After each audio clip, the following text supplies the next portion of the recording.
Okay. What's good, everybody? I'm back again, and before I get into the topic, I want to give a shout out to Zombies Outlaw. He's a YouTube commentator like myself. He makes very cool videos. I highly suggest you check him out. Subscribe, and we're probably going to do a dual com pretty soon, and I'm excited for that, and I highly suggest you check that out as well. This is the 15th Call of Duty gameplay I've recorded in the past 24 hours, and this along with another one is somewhat decent. I go 16 for 8. My team still lose, but I honestly don't give a damn about score, because today I want you guys to actually sit down and listen to what I have to say. I've been holding off this video for a while, and I wanted to do this as a rant, but I want to be calm for this so you can get my point. This is my opinion, and I don't want you, if you guys get butt hurt or whatever from my opinion, then too bad.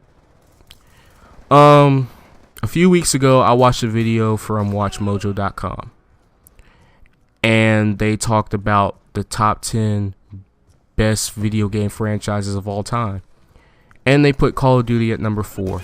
They put Call of Duty in front of Zelda, Halo, and a few other gaming franchises I forgot about, but I think the main reason why they put Call of Duty there was because of how the sales are every single time a new game comes out, which is true. Call of Duty is one of the best-selling video game franchises of all time. Hell, Call of Duty Ghosts was considered a flop, but yet that game still did pretty well in terms of sales, just not as well compared to other Call of Duties.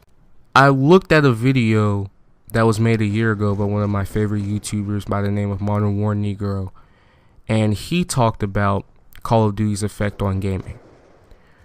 One of the positives he had was basically making gaming more social, because they basically took what Halo 2 did and made it better. You know, MW1, showed the power of online gaming, and made it a lot more of a social, gaming more of a social thing. And it also took gaming and put it out there and make people realize that, video games aren't just a kid thing. Adults play this too, because the majority of the people who play video games are adults who grew up as kids playing Super Nintendos, Nintendo 64s, PS1s, Ataris, Genesis. Those consoles, they grew up with gaming, and they're still doing it now. But that's really the only two big positives that Call of Duty has done. Now, I love the Call of Duty franchise. MW1 and Black Ops 1 were two of my favorite games, and I somewhat enjoyed Black Ops 2. The quick scopers and the Remingtons, all that bull that could have been scrapped, but I somewhat enjoyed Black Ops 2. With that being said, I do have a lot of love for the Call of Duty franchise, but it is also probably the most overrated video game franchise ever. Because while there are some positives that it's done for gaming, those negatives somewhat overshine those positives. One of many negatives I have, is, lack of innovation. But you know what? I'm going to get into that later. Let me talk about the small problems I have. The small problem I have, most of these gamers, I put air quotes, most of them are just COD fanboys who all they play is Call of Duty, and they believe that it's the best gaming franchise out there. Like, say, they'll think Black Ops 2 is the greatest thing of all time, but yet they'll bash something like Ocarina of Time because, there's no shooting, no blood, and no all of that.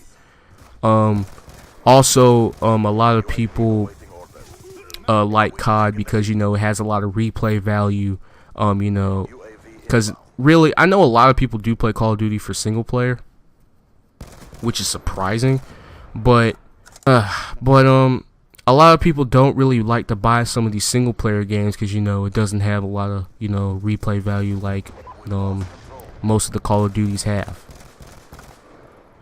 Well, yeah, those are two problems I have with the Call of Duty franchise as a whole, but the main problem that I really have with Call of Duty is lack of innovation. Now, you probably heard me preach about this before in later videos, but Call of Duty is the king of rehashes. I know a lot of people say Pokemon's the king of rehashes, or Mario's the king of rehashes. But here's the thing, guys. Mario has reinvented itself throughout its 30+ year lifespan. Okay? Call of Duty really hasn't done that yet. I really feel like ever since Black Ops 1, it's really been the same game reskinned.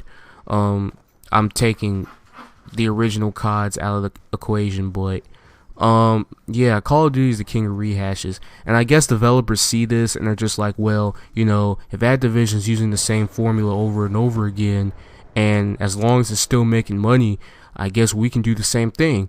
I mean, look at Assassin's Creed. I mean, Ubisoft announced that they'll be doing yearly releases for that too.